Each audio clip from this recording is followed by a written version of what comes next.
नमस्कार दोस्तों, स्वागत है आप सभी का एक बार फिर से। दोस्तों, अगर आप अपनी लाइफ में कुछ नया सीखना चाहते हैं तो चैनल को सब्सक्राइब जरूर करिएगा। मां भगवती दुर्गा की कृपा आप और आपके पूरे परिवार पर सदा सर्वदा बनी रहे। दोस्तों, तुलसी पूजा एक बहुत ही पुरानी परंपरा है। हमारे प्राचीन काल से ही घर के आंगन में तुलसी पूजा की परंपरा रही है। फिर चाहे वो किसी राजा का घर हो या किसी गरीब का घर हो, सभी घरों में तुलसी का होना धार्मिक रूप से बहुत ही अनिवार्य माना गया है। तुलसी की पूजा से बहुत ही अधिक लाभ की प्राप्ति होती है, पुण्य फल की प्राप्ति होती है। तुलसी पूजा में मां लक्ष्मी की कृपा मिलती है। जिस घर में तुलसी की पूजा नियमित होती है उस घर में मां लक्ष्मी का स्थायी वास होता है, श्री हरि विष्णु का स्थायी वास होता है और वैज्ञानिक रूप से भी तुलसी पूजा का विशेष महत्व है। बहुत सारी औषधियों में तुलसी काम आती है। तुलसी के पत्ते और तुलसी के रस से बहुत सारी बीमारियों का इलाज होता है। साथ ही जिस घर में तुलसी का वास होता है उस घर में कभी भी नेगेटिव एनर्जी, नकारात्मक ऊर्जा प्रवेश नहीं करती है। तो अपने घर में तुलसी का पौधा जरूर रखें। अपने घर के आंगन में रखें। आंगन में जगह नहीं हो तो आप बालकनी में रख सकते हैं, कहीं भी रखें, पर अपने घर में तुलसी का पौधा अवश्य रखें। प्रतिदिन उनकी पूजा करें, क्योंकि मां तुलसी की पूजा से सभी तरह की परेशानियों से मुक्ति मिलती है, सभी तरह की समस्याओं से मुक्ति मिलती है। कारण बहुत ही सिंपल है। जब हम तुलसी की पूजा करते हैं तो श्री हरि विष्णु की कृपा हमें अपने आप ही मिल जाती है। श्री विष्णु को मां तुलसी बहुत प्रिय है और जब हम अपनी कोई भी मनोकामना मां तुलसी से कहते हैं बहुत ही शीघ्र पूरी हो जाती है, क्योंकि मां तुलसी से कही गई जो भी हमारी मनोकामना होती है वो सीधे भगवान श्री हरि विष्णु तक पहुंचती है। तो वो मनोकामना हमारी अवश्य पूर्ण हो जाती है, जो कि हम मां तुलसी की पूजा करते समय माता जी से प्रार्थना करते हुए कहते हैं। इसलिए जब आप तुलसी की पूजा करें, आपके पास अगर कोई भी परेशानी है, कोई भी समस्या है, आप मां तुलसी से प्रार्थना करें, वो अवश्य पूरी हो जाती है। क्योंकि मां तुलसी भगवान श्री हरि विष्णु को बहुत प्रिय है, हरि वल्लभा है ये। तो इनकी पूजा से सभी प्रकार के सुखों की प्राप्ति होती है, सभी प्रकार के दोषों से, पापों से मुक्ति मिल जाती है।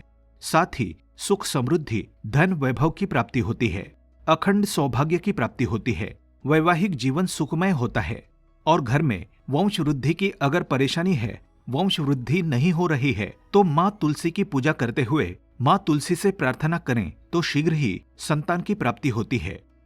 मां तुलसी की पूजा के अनेकों लाभ है, इसलिए तुलसी अवश्य रखें और तुलसी की पूजा विधिवत रूप से करें।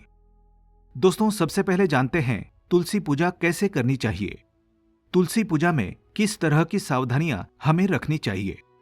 आज की वीडियो में हम ये सभी बातें आपको बताने वाले हैं कि तुलसी की पूजा में हमें इतने अधिक लाभ है, तो उस तुलसी की पूजा में हमें किस तरह की सावधानियां रखनी चाहिए, कौन से नियम है जिनका पालन करना चाहिए।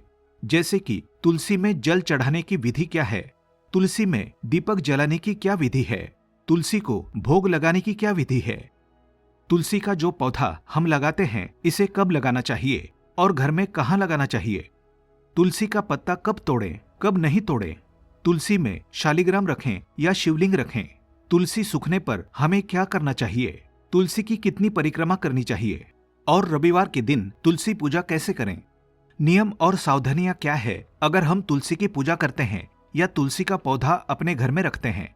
ऐसे बहुत सारे सवालों के जवाब लेकर आज हम इस वीडियो में आए हैं, तो वीडियो को पूरा देखें, क्योंकि संपूर्ण जानकारी तुलसी पूजा से संबंधित हम आपको देने का प्रयास करेंगे अपने ज्ञान के अनुसार। तो आप इस वीडियो को पूरा जरूर देखें। लेकिन दोस्तों, उससे पहले आपसे रिक्वेस्ट करते हैं कि वीडियो को लाइक जरूर करिएगा, दोस्तों को शेयर कर दीजिएगा और अगर आपने अभी तक चैनल को सब्सक्राइब नहीं किया है तो चैनल को सब्सक्राइब करके बेल आइकन जरूर दबाइएगा। दोस्तों, सबसे पहले बात करते हैं कि तुलसी पूजा के लाभ क्या है। तो मैंने आपको पहले ही बता दिया कि कितने सारे लाभ है और भी बहुत सारे हैं जो कि हम बता भी नहीं सकते, अनगिनत, इसका वर्णन नहीं किया जा सकता है। तुलसी पूजा करने की विधि क्या है।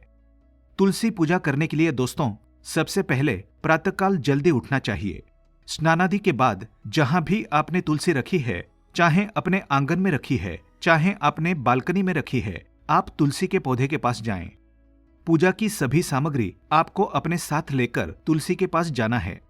जैसे कि आपके पास एक जल का लोटा होना चाहिए जो कि बिल्कुल शुद्ध होना चाहिए, हल्दी होनी चाहिए, रोली चाहिए, शुद्ध घी चाहिए, दीपक चाहिए, अगरबत्ती, धूप बत्ती, पुष्प, नैवेद्य, ये सभी चीजें लेकर आप माँ तुलसी के समीप जाएं। सर्वप्रथम माँ तुलसी को प्रणाम करें। वहां पर आप एक आसन बिछा लें और उसके बाद आप माँ तुलसी को जल अर्पित करें। जल अर्पित करते समय आपको विशेष ध्यान रखना है। जल कितनी बार अर्पित करना चाहिए, कैसे अर्पित करना चाहिए, जड़ में अर्पित करना चाहिए या हमें ऊपर से ही तुलसी में जल डालना चाहिए। दोस्तों, तुलसी में जल चढ़ाने की जो विधि है उसमें सबसे पहले आप तुलसी की जड़ में जल अर्पित करें। यहां 3 बार जल अर्पित करना है। साथ ही अगर वहां पर जगह है जहां पर आपने तुलसी रखी है तो आपको हर बार जल अर्पित करने के बाद तुलसी की परिक्रमा करनी है। लेकिन अगर आपके पास उतनी जगह नहीं है कि आप तुलसी के चारों तरफ घूम पाएं, परिक्रमा कर पाएं, तो आप तुलसी में जल चढ़ाने के बाद मां तुलसी की 3 बार परिक्रमा करें। तुलसी की जड़ में आपको 3 बार जल देना है। उसके बाद आपको पूरा जो जल है वो तुलसी के पत्तों पर और पूरे तुलसी पर जल देना है, ऊपर से लेकर नीचे तक। लेकिन 3 बार जो सर्वप्रथम आप जल देंगे वो तुलसी के जड़ में देंगे। इस तरह से आपको तुलसी में जल अर्पित करना है। दूसरी जो चीज है कि तुलसी में दीपक कैसे जलाएं। तुलसी में दीपक जलाने की विधि क्या है। तुलसी में दीपक जलाते वक्त आपको शुद्ध घी का दीपक प्रज्वलित करना चाहिए। तुलसी में हमेशा आप कोशिश करें गाय के शुद्ध घी का दीपक ही प्रज्वलित करें। इसका बहुत विशेष लाभ होता है, मां लक्ष्मी की कृपा मिलती है। जिस घर में तुलसी में शुद्ध घी का दीपक प्रज्वलित किया जाता है, संध्या काल के समय उस घर में धन का कभी अभाव नहीं होता। मां लक्ष्मी की कृपा सदा बरसती है। इसलिए प्रयास करें कि शुद्ध घी का दीपक ही प्रज्वलित करें। लेकिन अगर नहीं संभव हो तो आप तिल के तेल का दीपक भी जला सकते हैं।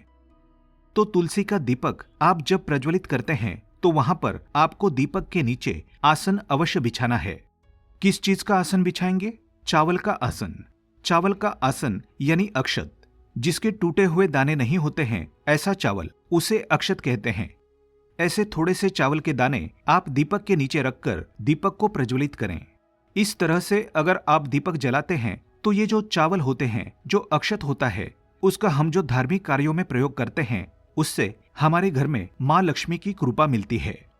तो कभी भी खाली दीपक प्रज्वलित ना करें। कहीं पर भी आप दीपक रखते हैं तो उसको आप आसन अवश्य दें। इस तरह से आपको दीपक प्रज्वलित करना है। दीपक में आपको एक बात विशेष रूप से ध्यान रखनी है। अगर प्रतिदिन आप मिट्टी का दीपक प्रज्वलित कर रहे हैं तो हर रोज आपको दीपक बदलना चाहिए। मिट्टी का दीपक कभी भी एक बार के बाद दूसरी बार प्रयोग नहीं किया जाता है। तो इससे अच्छा है कि आप एक पीतल का या स्टील का, जो भी संभव हो, आप दीपक रखें, जिससे कि आप उसको रोज साफ कर लें, अच्छे से धो लें और उसके बाद ही उस दीपक को प्रज्वलित करें। और अगर आप मिट्टी का दीपक ही प्रज्वलित कर रहे हैं तो आपको चाहिए कि आप रोज नया दीपक लें। इस तरह से आपको दीपक प्रज्वलित करना है। तुलसी को क्या भोग लगाएं? दोस्तों, तुलसी को आप मिश्री का भोग लगा सकते हैं, किशमिश का भोग लगा सकते हैं, किसी भी मीठी वस्तु का भोग आप लगा सकते हैं। नमकीन नहीं होना चाहिए। किसी भी मीठी वस्तु का, जैसे कोई फल का भोग भी आप लगा सकते हैं। इसमें कोई संशय नहीं है कि किस चीज का भोग लगाएं। जो भी आपके पास सामर्थ्य है आप उस वस्तु का भोग लगाएं। लेकिन अगर आप मिश्री, बतासे या किसी चीज का भोग लगाते हैं तो तुलसी की जड़ में ना रखें, कोई पात्र रखें। उस पात्र में ही आपको तुलसी का भोग अर्पित करना चाहिए। अगला जो प्रश्न है, तुलसी पत्ता कब तोड़ें और कब ना तोड़ें? दोस्तों, तुलसी का पत्ता एकादशी के दिन, द्वादशी के दिन, पूर्णिमा, अमावस्या, संक्रांति, रविवार के दिन, मध्याह्न काल में या संध्या काल में, रात्रि के समय या ग्रहण काल, ये जो समय होते हैं, इस समय में आपको तुलसी का पत्ता नहीं तोड़ना चाहिए। एक और बात, तुलसी का पत्ता इस समय में नहीं तोड़ना चाहिए, ये बिल्कुल सत्य है। लेकिन अगर भगवान शालिग्राम को भोग लगाना हो तो इन निश्चित तिथियों में भी हम तुलसी का पत्ता तोड़ सकते हैं। तुलसी से ये प्रार्थना करते हुए कि हम शालिग्राम को भोग लगाने के लिए ये पत्ता ले रहे हैं, तो हम निश्चित तिथियों में भी तुलसी का पत्र तोड़ सकते हैं। लेकिन प्रयास करें कि आप पहले से ही तोड़ लें तो ये ज्यादा अच्छा रहेगा। जैसे आपको रोज ही शालिग्राम को भोग लगाना है, या ठाकुर जी को भोग लगाना है, या भगवान श्री हरि विष्णु को भोग लगाना है, तो आप पहले से ही पत्ते रखें।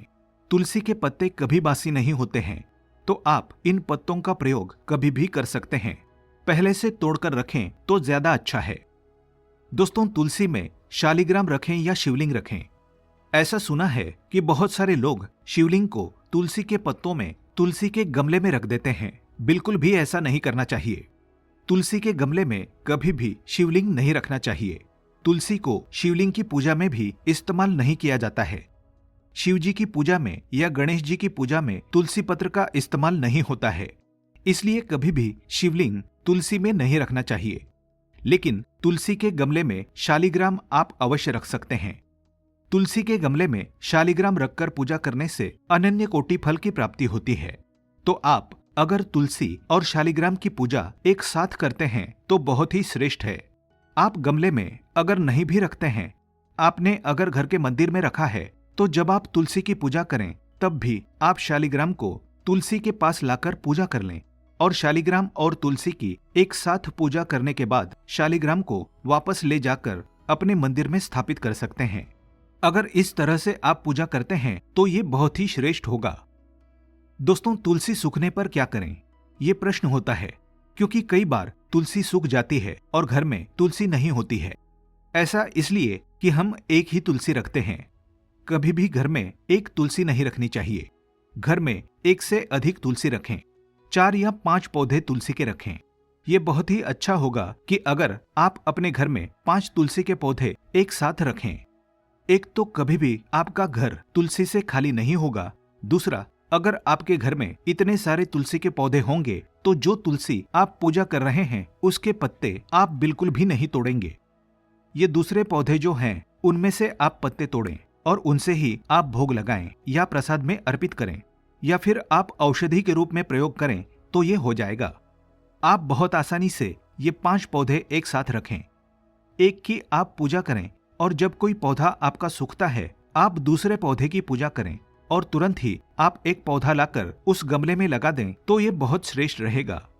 अगर आपने एक ही पौधा रखा है और वो सूख गया है तो जब तक आप नई तुलसी लेकर नहीं आते हैं तब तक आप उसमें एक झंडा, जिसे कहते हैं, आप छोटा सा एक झंडा एक लकड़ी में लगाकर वहां पर लगा दें। खाली गमला कभी भी नहीं रखना चाहिए। आप जब तक तुलसी नहीं लाते हैं तब तक वो झंडा रखें। जब तुलसी लेकर आए तब आप झंडा हटा दें, फिर तुलसी वहां लगा सकते हैं। अगर आपके पास एक ही तुलसी है तो आप इस तरह से तुलसी का प्रयोग कर सकते हैं। दूसरी जो सबसे जरूरी चीज है कि तुलसी की पूजा रविवार के दिन हम कैसे करें। तुलसी की पूजा रविवार के दिन किस तरह से करनी चाहिए, क्योंकि रविवार के दिन तुलसी में जल नहीं दिया जाता है, ये हम सभी जानते हैं। तो क्या हम तुलसी की पूजा नहीं करेंगे? ऐसा तो गलत होगा। पूरे टाइम हम तुलसी की पूजा नहीं करेंगे, मतलब एक पूरा दिन हमने तुलसी को बिना पूजा के रहने दिया, तो ये अच्छा नहीं होगा। क्योंकि तुलसी अगर घर में है तो उसकी पूजा नियमित होनी चाहिए। फिर रविवार को हम उनकी पूजा कैसे करें? दोस्तों, तुलसी को स्पर्श नहीं करेंगे, हम जल नहीं डालेंगे, ये बिल्कुल ठीक है। लेकिन तुलसी में हम दीपक अवश्य प्रज्वलित करेंगे। शाम के समय जो संध्याकाल का समय होता है, जिस समय सूर्यदेव अस्त हो जाते हैं, तो उसके बाद आप तुलसी में शुद्ध घी का दीपक अवश्य प्रज्वलित करें। तुलसी से प्रार्थना करें और उनको दीपक प्रज्वलित करें। रविवार के दिन भी आपको पूजा करनी है, सिर्फ जल नहीं डालना है। पत्ते को या तुलसी के किसी भी अंग को हमें स्पर्श नहीं करना है। दूर से ही बिना स्पर्श किए ही आप तुलसी के पौधे में रोज शाम के समय दीपक प्रज्वलित करेंगे। और अगर आप सूर्योदय से पहले उठ जाते हैं, जैसे ब्रह्म मुहूर्त में उठते हैं, तो आप सुबह भी तुलसी में दीपक प्रज्वलित कर सकते हैं। ऐसा कहा जाता है कि सूर्योदय के बाद तुलसी में दीपक प्रज्वलित नहीं करना चाहिए। लेकिन अगर आप ब्रह्म मुहूर्त में उठते हैं तो आप बहुत आराम से माँ तुलसी की पूजा कर सकते हैं, उन्हें दीपक प्रज्वलित कर सकते हैं। दोस्तों, तुलसी हमें कब अपने घर में लानी चाहिए, किस दिन तुलसी लगाने से लक्ष्मी की कृपा मिलती है और कौन सा दिन शुभ होता है तुलसी को लगाने के लिए? घर में जब आप तुलसी लेकर आएं, शुक्रवार के दिन लेकर आएं। बहुत श्रेष्ठ दिन है, माँ लक्ष्मी का दिन है वो। तो अगर आप शुक्रवार के दिन तुलसी लगाते हैं तो सर्वश्रेष्ठ है। लक्ष्मी स्वरूप मानकर ही तुलसी को हमें अपने घर लाना चाहिए और लक्ष्मी स्वरूप ही उनकी पूजा करनी चाहिए। दूसरा जो दिन है, आप गुरुवार के दिन तुलसी लगा सकते हैं। ये भगवान श्रीहरि विष्णु का दिन होता है जो बहुत शुभ दिन होता है। सोमवार के दिन भी आप तुलसी लगा सकते हैं। तो जितने भी ये शुभ दिन है, जैसे शुक्रवार, गुरुवार या सोमवार का दिन तुलसी को लगाने के लिए श्रेष्ठ दिन है। हमें तुलसी अपने घर में कहाँ लगानी चाहिए? तुलसी हमें अपने घर के ईशान कोण में लगानी चाहिए। ईशान कोण कहाँ होता है? पूर्व और उत्तर का जो कोना होता है उसे ईशान कोण कहा जाता है। तो यहाँ पर आप तुलसी को स्थापित करें, तुलसी का गमला स्थापित करें। अगर ईशान कोण में जगह नहीं है तो आप पूर्व दिशा में लगा सकते हैं, आप उत्तर दिशा में लगा सकते हैं। दोस्तों, सिर्फ आपको दक्षिण दिशा में तुलसी नहीं लगानी है, बाकी आप तुलसी कहीं भी लगा सकते हैं। शुभ दिशाएं जो है वहां पर आप तुलसी लगाएं। पूर्व और उत्तर दिशा सर्वश्रेष्ठ है तुलसी लगाने के लिए।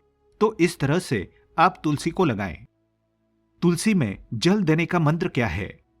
मंत्र है महाप्रसाद जननी सर्व सौभाग्य वर्धिनी आधि व्याधि हरा नित्यम तुलसी त्वम नमोस्तुते। इस तरह से इस मंत्र को बोलते हुए आप प्रतिदिन मां तुलसी की जड़ में जल अर्पित करें। अगर आप इस तरह से पूजा करते हैं तो सभी प्रकार के पुण्य फल की प्राप्ति होती है। दोस्तों, तुलसी अगर घर में है तो हमें किस तरह के नियमों का पालन करना चाहिए? अगर तुलसी हमारे घर में है तो हमें वहां पर साफ सफाई रखनी चाहिए। जहां पर हमने तुलसी का पौधा रखा है, कोशिश करें कि किसी भी तरह की गंदगी या कूड़ा कबाड़ा वहां पर ना हो। पूरी तरह से साफ सुथरा रखें। अगर आपके घर में तुलसी है और नियम से उनकी अगर आप पूजा नहीं करते हैं, सुबह के समय जल नहीं देते हैं, शाम के समय वहां पर दीपक प्रज्वलित नहीं करते हैं, तो तुलसी की पूजा से जितने हमें लाभ प्राप्त होते हैं उतने ही तुलसी घर में रखकर पूजा ना करने के दुष्परिणाम हमें मिलते हैं। तो अगर हमने तुलसी घर में रखी है तो उसकी नियम से विधिवत पूजा अवश्य करें, साफ सफाई रखें। फिर तुलसी के सभी प्रकार के जो फल होते हैं वो हमें प्राप्त होते हैं। लक्ष्मी की प्राप्ति होती है, सौभाग्य की प्राप्ति होती है और भी बहुत सारी मनोकामनाएं जो एक मानव अपने जीवन में कल्पना कर सकता है, वो सभी चीजें तुलसी की पूजा से प्राप्त होती है। तो उम्मीद करते हैं आज की वीडियो से आपको लाभ अवश्य प्राप्त होगा। आज के लिए बस इतना ही। दोस्तों, अगर आपको ये वीडियो पसंद आया है तो वीडियो को लाइक करिएगा, दोस्तों को शेयर जरूर करिएगा और चैनल को सब्सक्राइब करके बेल आइकन जरूर दबाइएगा ताकि आने वाला नॉलेजेबल वीडियो आपको सबसे पहले मिले। दोस्तों, मिलते हैं अगले वीडियो में। तब तक के लिए good bye and thanks for watching my video.